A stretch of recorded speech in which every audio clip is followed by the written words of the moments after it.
সকাল 10টা থেকে বেরিয়েছিলাম আমরা আজমির শরীফ দরগার রুম থেকে। এবার হাঁটতে হাঁটতে প্রায় 2 ঘন্টা দুর্গম পথ, পাহাড়ের রাস্তা দিয়ে হাঁটতে হাঁটতে প্রায় 2 ঘন্টা হাঁটার পরে আমাদের কাঙ্ক্ষিত জায়গায় হজরত মিরান সাহেব রাদিয়াল্লাহু তাআলা আনহুর তারাগড়ে আমরা এসে পৌঁছেছি।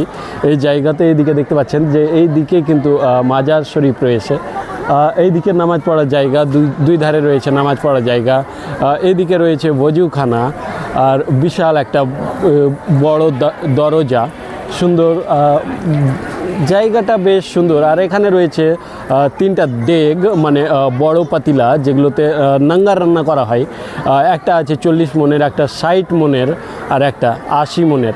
তো এই তারাগড় পাহাড়ের সম্পর্কে বিস্তারিত ভিডিও কিন্তু আমার কেসিকে রাইহান ইউটিউব চ্যানেলে আপনারা পেয়ে যাবেন। তো আজকের মতো এই পর্যন্তই।